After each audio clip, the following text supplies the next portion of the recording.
na question bi piège la woon pour xool ndax Ousmane Sonko il était constant ci ay propos ou pas mais heureusement il a réitéré ses propos wax ni moom Sénégal parewul pour def restructuration dinañ dundee ak li nga xam ni moom la ñu am dajale seen ay fonds ci seen biir dem ba keroog ñuy mën a fay bor bi nga xam ni moom la ñu amee la peut-être pour war koo fay mais également indexé FMI que ni moom mooy responsable na situer responsabilité am ci Sénégal situation yi nga xam ni nekk na ci nan ngay gisewaat encore une fois position yi nga xam ne Ousmane Sonko mu ngi koy jël malgré mbir bi nga xam ni mooy mbirum dette cachée bi wala boog dettu Sénégal lu sensible la donc boo tollee ci situation yi parfois di nga soxla ndimbal mais malgré tout Ousmane Sonko moom il prend le risque peut-être de faire li mu wax mooy dunde ak li nga xam ne moom lay jëlee ci askanu Sénégal en attendant ñu mën a décoller ci li nga xam ne mooy suñu économie tey nan ngay jàngatee réponse bi nga xam ne jox na ko ce journaliste.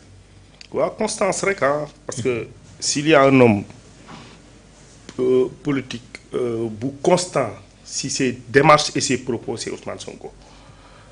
te depuis. muy politique ba léegi da koy confirmer lu mu la wax mun nga déformer ses propos ne moo waxoon lee tey moo wax lii chaque jour nag dama koy gis ci télé bi ñu naan non dañuy vaar Ousmane Sonko dañuy jël wax bii ne nii la ko alors que ma je ne cesse de le dire képp ku koy vaar yow kay toogal ak nit ku bokk Pastef wala kuy topp Ousmane Sonko nga toog mu ngeen débat nga teg ko sa lii moo ko waxoon mais tey lii la wax mu koy problème bi mooy nit ku ne muy man muy moom muy keneen nit di nga annoncé dara mais diire bi nga koy def yéex am na sëriñ bu mag bu daan wax lu ma wax nar naa ko mais jouru jëf ba ci yàlla la aju. tout à fait. donc constance boobu moom la wane démb. ndax tey jii nii ñëpp xam nañ sànq maa la koy wax suñu début émission bi ma ne la l'histoire de dette cachée là c'est du sérieux il y a pas un sujet plus sérieux que ça man chaque jour dama koy wax chaque jour débat ma naan leen ñu Sénégal affaire dañu ko ñàkkal fayda mais c'est du sérieux parce que nee na quelques pays ñoo ko mës a def ci àdduna bi donc loolu bu amee l'ancien régime il pensait que Sénégal dañuy di instant yi dans quelques mois 6 mois maximum ils seront dans la catastrophe ndax xam nañ li ñu def xam nañ ne y a plus de sous yoo xam ne peut-être mën na téye économie bi fay les fonctionnaires et tout moo taxoon tey jii nii yu bëri ñu toogoon def tekk bàyyi nit ñi ñuy wax mais après l'actuel régime xam ni ñuy doxalee tënk woo Sénégalais yi si lu bëri nag parce que aussi dañuy jaajëfal Sénégalais yi ndax aussi ñoom ñëpp ils ont fourni des efforts par rapport taxes yi si yu bëri te réew nag man des fois da ngay nit da lay interpeller si naa la non sa gars yi nag wax dëgg yàlla askan wi mënuñu war a def effort yi mënuñu war parce que ñi tane dañ naa la non nañ gars yi sàcc xaalis mi nañ génne xaalis bi ñu mais ñun suñu yoon nekk si non même dans les pays yi nga xam ne problème bi fi am Sénégal am fi États-Unis foo dem si ay taxes ay taxes ay sanctions si la ñuy yoree cette économie boo gisee dëkk tubaab yi benn affaire bu ndaw dañ la koy jaay lu cher boo xoolee produit bi day yomb mais taxes yi ñoo koy cheral da ngay gaare fenn ñu fay loolu lu cher da ngay dugg ci réew mi ñu ne la temps sa su booy retiré xaalis ñu ne la temps dañ ko ci teg taxe la mais lan moo tax ñu defee ne Sénégal lii lu bees la c'est parce que dañ ko tàmmul au temps avant même ce régime booy seetaan ancien théâtre yi nu mu teeti am na benn théâtre Gelawaar vieux bi général Doucet daf ne ko lan ngay jël ci impôt ñun fay nañ impôt ba pare yaa ngi fàttali séquence boobu gars yi dañu doon dugg ci kër yi di fay ku di jël impôt mais fii boo xoolee ñaata kër tey jii ñoo tabax seen kër ba mu pare te fay si lañ gëj a gis agent mu ñëw imposé leen kayitu impôt ñu fay impôt donc réew ñi nekk ci réew mi ñoo koy tabax ku ne ñu compal la dërëm wala ñetti dërëm wala 100 francs wala 200 ne dañ koy defaat ci réew mi loolu pour man kenn waru ko bañ d'ailleurs loolu moo indi Sonko mën a am position bi tey mu am d'ailleurs bu amul woon ingéniosité boobu xam ne kat si réew mi lañ mën a avant nit ki nibbal day fekk si loxo borom FMI du ñu def li ñu def ànd koog l'ancien régime def dugal ñu si guuta ba pare après ñëw du ñu wax ni ñu koy yoree ni ñu koy gérer Sonko les a montré que ne avec ou sans yéen le Sénégal ira là où il veut aller et mu ngi si yoon boobu mu ngi si constance boobu et tous les Sénégalais conscients. ñu ngi si ginnaawam ci loolu. man sincèrement.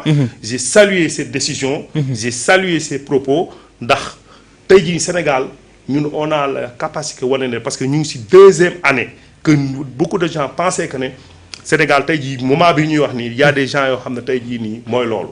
defoon nañu réew mi dina tàkk parce que dinañ dem ba du ñu fayati benn fonctionnaire parce que li fi nekkoon wane mais tey jii on a resté debout te loolu grâce aux Sénégalais donc Sonko moom wax dëgg yàlla lii mu nekk nii ñun ñu ngi ko ci encouragé incha allah FMI ils sauront que ne tekkuñu ko réew mu como après ils vont revenir sur leur décision ñëw def li nga xam ne moom la ñu war a def parce que c'est pas une demande c'est pas une nu mu teeti du ñaan lu la war la Sénégal dafa bokk ci organisation boobu ñu am ay wareef yoo xam ne dañ ko war a jox benn pays nit ki nag doo fay nen yoo tojut tout à fait voilà nit tey jii nii fi ñu toll nii ñoom su amee dañ ci am part de responsabilité parce que si c'est manque de vigilance si la lii amee kon tey jii ñu doon douter dette cachée am na dette cachée amul non Sonko kii weddi na ko kii weddi na ko tey devant tout le monde devant premier ministre mauritanien mu confirmer que ne FMI dette cachée bi dañ ci am part de responsabilité kon wax ji jeex na tout à fait waaw franchement ñu ngi encouragé loolu daal wax dëgg yàlla tout à fait et malgré tout ils ont réussi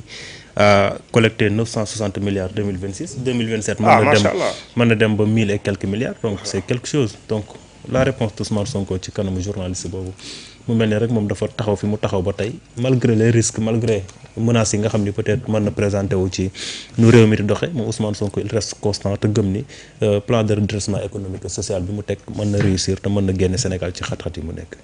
xam nga Sonko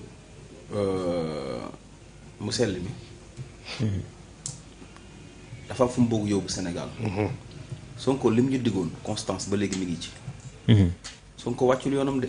déedéet bu wàcc yoon de am ñenn ñoo wàcc seen yoon mais Sonko ba muy nekk ci opposition ba léegi wàccul yoonam Sonko n'a pas trahi le peuple sénégalais. Sonko n'est pas là pour s'enrichir sur le dos des Sénégalais. oui donc constance la ñu xam ci Sonko. souveraineté ba mu doon woote démb. tey jii la Sonko gën a woote souveraineté au Sénégal et en Afrique. tout à fait rupture ba mu woote tey jii woon. tey ci tànk rupture googu la taxaw diggante banque mondiale FMI Macky Sall ak son régime ak Ousmane Sonko laa la expliqué mi ngi mën di benn yelwaankat boo xamante ne da daan tàllal loxo di yelwaan bu yelwaanee ñëw taal añ bu génnee am sarax ko borom place bi sarax ko nangam sarax ko mu taal añ ñu xëy un bon jour yelwaankat boobu yelwaanul yaa ngi dégg kenn saraxutu ko waaye cin laa ngi tàkk waaw mi ngi togg mbaxal naar mi ngi togg yu neex waaw comprendre nga li ma bëgg a wax foofu mooy ñun xam nga il faut tey ji nit ñi reconnaître l'ingéniosité de Ousmane Sonko xam-xamam Ousmane Sonko lii muy def yëpp da ko bindoon ci livre la livre solution oui Ousmane Sonko dafa jàngat réew mi pendant des années jàngat nos hommes politiques jàngat le système qui est 65 ans qui est là depuis 65 ans Ousmane Sonko jàngat ko xool xam lan mooy saafara mu ne il faut quand même ñu am rupture ombilicale avec l'Occident léegi nag li jar a féliciter mooy de féliciter Ousmane Sonko et son gouvernement parce que il faut ñu préciser seen mooy Ousmane Sonko jàmbaar dëgg la góor tigi ngi séeréer naan góor tigi ak góor ak góor tigi wallaahi Ousmane Sonko góor tigi la góor la góor la il a su amener un plan de redressement pour contrecarrer les chantages et la Banque mondiale ak FMI xam nga yow ñëpp xam nañ ne le problème de l'Afrique c'est le problème de l'endettement massif li ñuy imposer mooy une esclavage économique fi ñu bëgg ñu jaar fa la ñuy jaar restructuration bi ñuy wax mais ils nous disent que non Banque mondiale dina non da ngeen dëkk bi sénégalais sonn nañ métti nañ waaye nangam mais mënoo leen wàññi courant bi ndox mi noonu mënoo leen ko wàññi ceeb bi noonu bu leen ko wàññi ano gaz bi noonu bu leen ko wàññi mënoo leen wàññi essence non non non non Sonko ne leen déedéet. mii jàmbar dëgg la. gis nga ñu ngi fay salaire yi malgré crise financière bi am Sénégal ak vampirisme économique bi ñu fekk Sénégal. kooku bu doon beneen njiitu réew. ba pare di wàññi. bu doon benn njiitu réew day daanu. ba pare di wàññi dund gi nag. wallaahi. dërëmu banque mondiale dugg fi. dërëmu FMI dugg fi. ñaari at. pendant 2 ans. mosul am. ba pare ñu fekk fi réew mu ñu tojot ko saam ko jël alors réew mi ne ko dëndiix. Le Sénégal est toujours debout. Grâce à un homme qui s'appelle Ousmane Sonko. xam nga Ousmane Sonko n'a pas peur de défier la Banque mondiale wala le FMI. déedéet. parce que la muy woote dëgg la ci moom. yàlla la àndal. ak xam-xam. parce que li mu tagal FMI mooy d'accord da ngeen jàpp ne yéen boo leen ñu lebalul du ñu dund ah daal di indi benn plan de redressement. comp fii parce que sénégalais yi xamuñu fay impôt. dañu ay entreprises yu ameloon Sénégal xaalis muy leen da ngeen di fay. ñoom ñu defaroon exonération fiscale muy leen dootul am da ngeen di fay. ñu amoon Sénégal impôt muy leen da ngeen di fay. jël ci mbuq mi tux xam ne baaxul pour la santé. mu comp ci. naar bii ñuy wax. sàngara si. ak sàngara si. mais Ousmane Sonko comp ci gën ko seeral. gën ko taral. pour xaalis boobu noonu mën a dellu ci. gafa ak découragé loo ñu koy. beneen bi. surtout. beneen aspect bi. mooy mu ñëw indi géopolitique ak géostratégie. gars yi bu ñu faloo rek dañuy dem Chine dem Inde dem nangam mu falo xam nga mu def dëkku Afrique yi la dem man leen ne ñun suñu partenariat économique ak suñu ressources ñu am bu ñu booloo ci boppam dootuñ soxla dara ci tubaab bi. maanaam il a réveillé la conscience. mais la dignité africaine. Ousmane Sonko a réveillé nos consciences. mais il a réveillé la dignité africaine. qui est l'unité. et l'unité encore une fois. oui. yamul ci loolu de mu dem Chine. c'est la deuxième puissance. mondiale. mais la première puissance aussi technologique muy Chine. mu dem fa am ay accords yu mu signé ak ñoom te bientôt. di ngeen gis njariñ li ci entreprise yu ñu war a tabax ay oto yoo xamante ne fi mu toll nii ay sénégalais ñoo koy defar. former les sénégalais. mu ngoog ñu jugee ci loolu mu jugee fa dem Turquie quand on parle d'agriculture et d'industrie c'est la Turquie. mu signé fa ay accords yu am solo ñu ne déetawaay ñu ne Ousmane Sonko daw na. ce menteur là ma jàmbal wax ko mu dem Abu Dhabi.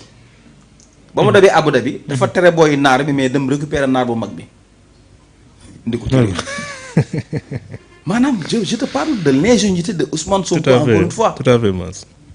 li gars yi tal ni opposition bi ralli mbelli telli Ousmane Sonko talu leen sax. ñii saa waay ñi créé ay coalition Ousmane talu leen.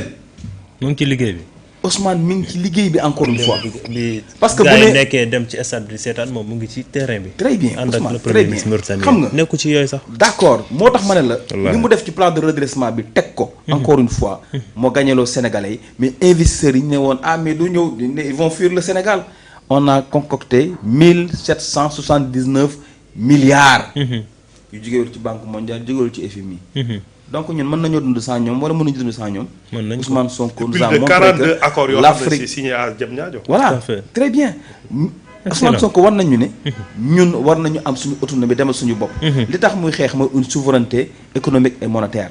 lan moo tax muy xeex mooy la dignité africaine lan moo tax muy xeex mooy une souveraineté alimentaire lan moo tax muy xeex muy li ñu yàgg nax pendant 65 ans ci benn système. nañu sans système boobu mënoo leen dem. Ousmane Sonko xam nga luy logique am nouvel ordre africain pas un nouvel ordre mondial. ba pare xoolal li mu def am na ñoo xamante ne ay oto la ñu rangale ay oto ñëw na 4x4 yi ñëw ne dañuy def tournée économique. ak sañ-say. ak sañ-say. waaw saa yu Ousmane dem fii saa waay xoolal dem dajoog baykat yi kan moo ko mës a def. fii réew mi toll nii. sur le terrain. ñeme terrain bi wàcc. malgré les difficultés. malgré les difficultés. noonu la Ousmane l'a fait. dem nag fas yi wër kon kii yi wër ko. Charrette yi baykat yi wër charrette yi wër ko nangam moo ne ne hey man sénégalais laa toog seen biir. man sénégalais laa baykat laa. baykat laa. waxtaan ak ñoom mais Ousmane li muy wax nii yëpp da ko théoriser pare pratique ko xam nga tax ma may foofu xam nga tax ma xoolal. parce que moo fi njëkk en état opposant mais vacances agricoles kan moo ko fi imposé. waaw Ousmane Sonko encore une fois. mu ñëw toog seen biir ñu waxtaanee gerte gi waxtaanee jafe-jafe yi engrais bi nangam mu toog seen biir waxtaan ak ñoom te def na ko ci yooyu mais dina ko def ci yeneen dëkk encore une fois. parce que Ousmane lii avantage am mooy langage de vérité bi muy tenir askanu Sénégal encore une fois. imagine nga toog ci ñu am ay jafe-jafe. wax leen liy dëgg. wax leen liy dëgg. moment bi leen nit ñi di dawee nga ñëw. étudiants yi amee jafe-jafe dafa ñëw wax leen liy dëgg. bi Sénégal amee problème jafe-jafe économique mais dafa ñëw toog def waxtaan wax leen liy dëgg. ñëwuñu pour nax ñu ñëwuñu pour langam. xam nga moo tax gis nga. maas foofu rek may may rek il faut avoir du respect. ci Ousmane Sonko xam ne gis nga sa réew mi ki ko mën a développé ki mën a jël réew mi yóbbu ci point A yóbbu ko ci point B Ousmane Sonko Z kay wala Z kooku Ousmane Sonko la du keneen may ko mu bër si di maas wax sànq mooy problème des des cultivateurs d'arachide coow bi mu amee Ousmane Sonko li maas wax c'est à saluer mooy d'habitude politiciens yi bu jàmm amee la ñuy dem si askan wi waaw mais bu problème amee da nga leen di fuir boo leen wooy doo leen jot ba yëf yi réglé ba ñu réglé li ñu bëgg a réglé ba pare après ñu soog a ñëw parce que ñëpp a xam ne les choses vont redémarrer gars yi dinañ jënd seen gerte yi dinañ ko jënd. c'est juste que y a des ajustements yoo xam dañ ko war a def parce que ñëpp a xam nañ ne dañoo nekk si benn contexte boo xam ne financièrement le Sénégal essaie de se démerder. Et alhamdulilah comme li Mass wax rek laay Sonko a fait toutes les démarches et tous les mécanismes boo xam ne. Les choses vont redémarrer bientôt incha allah. baykat yi ñu ngi leen di encourager aussi parce que xaw na metti bay sa gerte ba pare toog di xaar pour ñu jënd ko mais ñëpp moom bi mu demee si ñoom waxtaan ak ñoom si dëgg mais foofu dafa am loo xam ne. dafa tontuwaale. dafa am loo xam ne dafa tontuwaale loo xam ne ñu bëri bàyyiwuñu ko woon xel. mooy beaucoup de gens disaient que bi Sonko ne dafa renoncer salaire u ministre am. du si laal dara daf koy dajal nii y a des gens yi doon toog si palaas naan kon lan lay dundee. Sonko jour woowu wax na loo xam ne nit ñi bàyyiwuñu ko xel mooy daf ne leen man baykat laa damay bay noor di bay nawet. di bay nawet tout à fait. te ñëpp xam nañ ne ñi xam Sonko xam nañ ne loolu du tay rek. Sonko baykat la. te yorul ay hectares yu ndaw ay jardin yi de day bay dëggantaan njaay. kon sujet boobu sujet gerte sujet maraîchage sujet bayum noor bayum nawet daf ko xam bu baax xam tout à fait. nit ñi nag dañoo xamul. waaw moo tax ñu bëri di wax ne Sonko bu renoncé nanoo Sonko bëri na lu muy dundee parce que fu ñëpp xam nañ ne expert fiscal la. kon bëri na sujet Sonko du génn di tontu ay wax mais day dem di doxi leneen tontu ci waale loo xam ne ñu bëri ñu ngi ko doon wax ci ginnaaw. donc loolu daal li Mass wax rek laay confirmer instant bii nii.